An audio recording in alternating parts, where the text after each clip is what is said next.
for the very last talk of this morning's session, we move to more extreme conditions with Matt Nicholl, who will talk about superluminous supernovae. Okay, yeah, thank you. Thanks for organizing a great conference. Is this a laser pointer? Oh, awesome. Yeah, okay, so for those of you who don't know, superluminous supernovae are a subclass of core collapse supernovae that are defined by these very blue spectra, no sign of hydrogen or helium lines typically, and oxygen-2 absorption lines. And these caught people's attention because they're often up to sort of hundreds of times brighter than other core collapse supernovae. They're very rare, probably about 1 in 10,000 supernovae that we observe, and they occur almost exclusively in low-metallicity galaxies. So we've heard already today that normal supernova light curves are powered by this decay chain 56 nickel, the 56 cobalt, 56 iron. Superluminous supernovae probably require something a little bit different. So because these are very rare, there's probably not very many nearby resolved remnants that we can actually go and look at directly, so we do have to rely on the far-away point source version. But there are some advantages to superluminous supernovae. Because they're very luminous throughout their evolution, even into the nebular phase, and because they're in faint galaxies with little source confusion, you can do really deep late-time studies for a long time in their evolution. And these can help to answer a number of questions, such as what are the rare stars and unusual power sources that drive these things. They can perhaps act as a laboratory for what happens in a supernova with a very energetic pulsar in the center. And because they probably probe very massive stars, it might offer a way to look at the circumstellar material in unusual environments. So today I mostly want to talk about one specific superluminous supernova. SN 2015BN is very close to my heart. This is a relatively nearby object, redshift of around 0.1. And it was caught pretty early in its evolution after the explosion by a bunch of surveys, including Pan-STARRS, Assassin, Catalina Sky Survey. This image here, if you can see it, is the SDSS picture of the field before the supernova.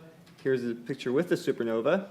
And all I want to highlight here is just how much lovely data we got on this object. So spectra from well before maximum brightness through to 400 days afterwards. You can see clear nebular features that developed by this point.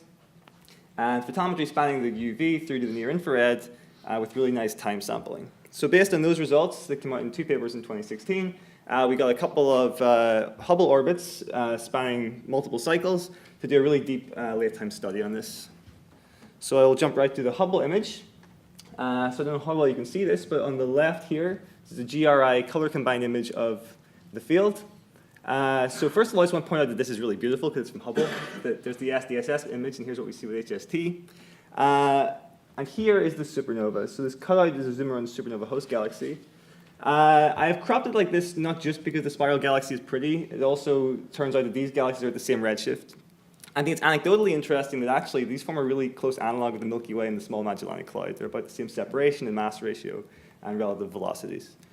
If we look at the supernova itself, more importantly, you can see here is the image from 2017, about 700 days or 2 years after the explosion. Here is the same field a year later. And you can see there's an obvious point source that fades from one epoch to the next. And we modeled the host galaxy with GalFit, and subtracting that, we got a nice PSF-like residual to make nice measurements of the supernova brightness. And we're also able to use the model derived from the HST imaging to isolate the supernova flux in some ground-based imaging too.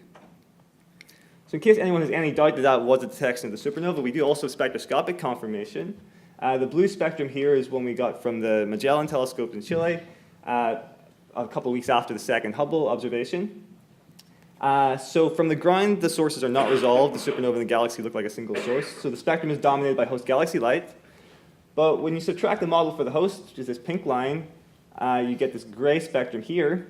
And on top of that, we're plotting the earlier spectrum from 400 days scaled to the new brightness observed with Hubble. And you can see the strongest lines in the previous spectrum, the oxygen-1, calcium-2 forbidden lines, match up really nicely with some residual features in the latest spectrum. So it seems like the spectrum hasn't evolved a great deal, even over sort of almost 2 years since this red spectrum was taken. The inset here shows a zoom in around the oxygen-1 and H-alpha region. This is important because we've seen already today that some supernovae eventually interact with circumstellar material, and you get hydrogen emission lines. This has been seen in a couple of superluminous supernovae too. Modeling the host and the supernova together in this region, we see that any hydrogen emission is fully consistent with pre-existing host galaxy emission. There's no detection of late-time hydrogen features here in the supernova. And here's the light curve. So this part you saw earlier, and this is the new data from HST and from Magellan. So the difference in luminosity between peak and the latest observations is a factor of about 1,500. So I thought it was pretty cool that we could track it for so long. But even more surprising is that even at sort of 1,200 days from the time of explosion, this is still really bright. Minus 14 magnitudes is sort of a faint core collapse supernova or supernova imposter type magnitudes. So these superluminous supernovae really can keep going for a long time. Most interesting is the change in the decline rate, which is pretty clear here. So over this phase that we studied before, the change in luminosity is around 1.4 magnitudes per 100 days.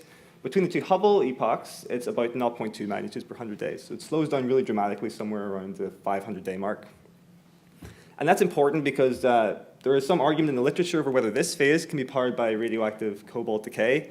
I think the consensus is moving towards probably not. But in this phase, it's very clear that it does not match the decay slope of radioactive 56 cobalt. So we definitely need something new over here. So I thought that was very nice. So because it's a short talk, I can't go into detail of all the things that we ruled out, but these are some of the models that we looked at. We don't think that this flattening could be due to a light echo because the spectrum is, looks like a nebular spectrum. It doesn't look like a blue spectrum you expect from a light echo. We looked at other radioactive decay chains, so 57 cobalt in particular, and to some extent 55 iron have half-lives that might be compatible with the timescales that we're probing. But the mass you would need to get a minus 14 magnitude source would be really crazy. You need 6 solar masses of radioactive cobalt, and that's cobalt 57. And that's far beyond what's produced in even the most massive pair instability supernova models. You need a really strange 57 cobalt to 56 cobalt ratio.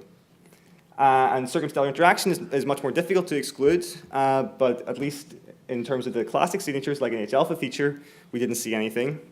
We also looked for an oxygen 15577 feature, which has been seen in 1 or 2 interacting hydrogen per supernovae, and didn't see anything there either. So we don't think it's any of these things. So we also heard earlier that probably the most popular model to describe superluminous supernovae in this phase is the spin down from a millisecond Magnetar engine. And it turns out this also works pretty well at late phases. So the Magnetar spins down as a power law. So a power law eventually has to get flatter than an exponential. So that's good news for getting flatter. The bad news for the simple version of the model is that it predicts a t to the minus 2 curve, which is clearly flatter than our data. But in more realistic models, once you fold in a leakage term, which essentially means that not all of the Magnetar input energy gets trapped in the ejecta and downscattered to optical photons, this actually approximates very closely to t to the minus 4 power law. Our best fit power law from 200 to 1,000 days is, I think, t to the minus 3.8. So very close to this curve right here. So that was quite promising. We then went on to fit the whole light curve with a simple kind of analytic Magnetar model using our new Bayesian code MOSFET. And you can see the fit looks pretty nice from over a very long time scale in all the bands. We got these parameters, about 11 solar masses of ejecta, spin period around 2 milliseconds, and 10 to 13 Gauss kind of magnetic field. Those are fairly typical kind of parameters for these superluminous supernovae. But what I also thought was cool was that this earlier fit we did in 2017, before we had any of this data, give essentially exactly the same parameters. So in fact, this fit actually predicted this late time evolution. So okay, one good prediction doesn't necessarily mean it's right, but it was very satisfying. So this was kind of the model that we thought was the best interpretation of this data. There's one very interesting implication of that model. So the Magnetar is thought to emit a very hard spectrum of radiation, and it powers the optical emission by this hard radiation getting trapped in the ejecta and downscattered and reprocessed into the optical, eventually emitted in these sort of optical filters that we see. But as this stuff expands and gets less dense, less and less this radiation is trapped and changed to optical radiation. And that's essentially the difference I described between the t to the minus 2 and t to the minus 4 curves here. But that energy's got to go somewhere, right? It can't just disappear. So if you've got this stuff leaking out, then maybe you can see it in other wave bands. So at the same time as our Hubble observation, or one of the Hubble observations, we also got really deep observations with X and M Newton satellite. And this was published in a companion paper from Kornpal Bernbakti, a PhD student at Ohio University. And we did not detect this in soft X-rays, down to a pretty deep limit that means less than 2% of this missing flux can be coming out in the X-rays. So it's not in soft X-rays, but it's got to be somewhere. So one clue comes from this leakage factor itself. So What this actually looks like is some combination of the ejecta mass and the velocity, and some effective opacity that the ejecta has to this hard radiation from the magnetar. Our models give a value of around 0.01 centimeters squared per gram for this trapping coefficient, and that's actually what you expect for a, oh really? Oh, for a GeV to TeV input source. So that suggests that possibly the magnetar SED peaks in hard gamma rays.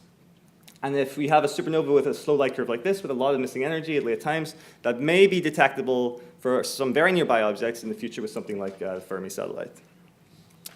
So the other thing I want to talk about a little bit is constraints in the circumstellar environment. So we also got some very deep radio observations with the Very Large Array in New Mexico. This plot shows our deepest limits. We did not detect this in the radio. Deepest limits at 24 gigahertz of the VLA compared to theoretical light curves for a supernova blast wave interacting with various densities of wind-like mass loss profiles. And the fact that we did not detect it in the radio suggests that this did not have a stellar wind with densities between around 10 to the minus 5 to 10 to the minus 3 solar masses per year, if you assume a Wolf-Rayet-like wind of about 1,000 kilometers per second.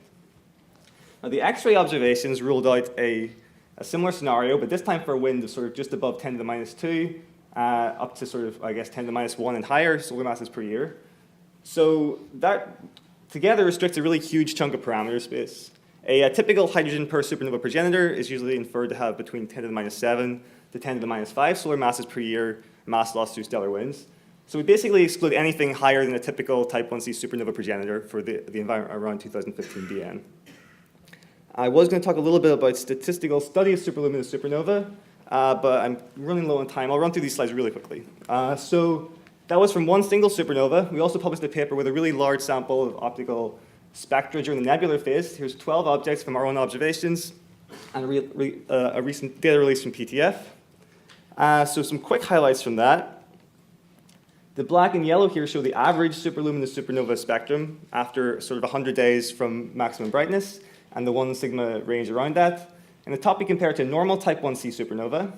And here you can see most of the same lines appear, but there's some clear differences. Superluminous supernovae have a much stronger oxygen 177-74 recombination line, and elevated flux in sort of 5,000 angstrom iron-dominated region.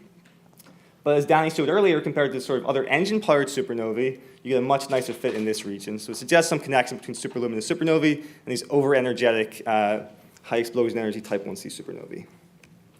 We also measured some line velocities and ratios between various lines, showing that different lines are emitted from different regions in the ejecta. And interestingly, the oxygen 177-74 and the calcium-2 emissions seem to come from much deeper velocity coordinate than the oxygen 16300. And in this deep-lying region from different line ratios, we inferred you actually need quite a lot of clumping to reproduce the observed luminosities.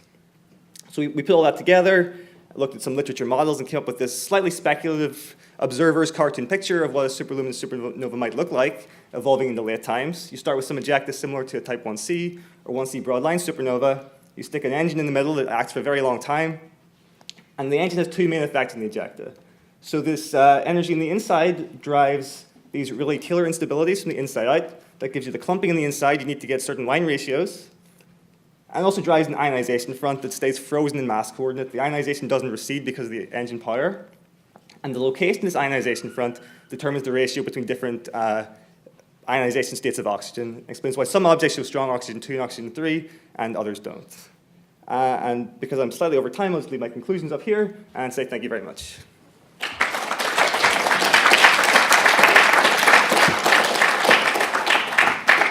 Thank you very much. Do we have questions? We have time for one quick question. Thomas, yes?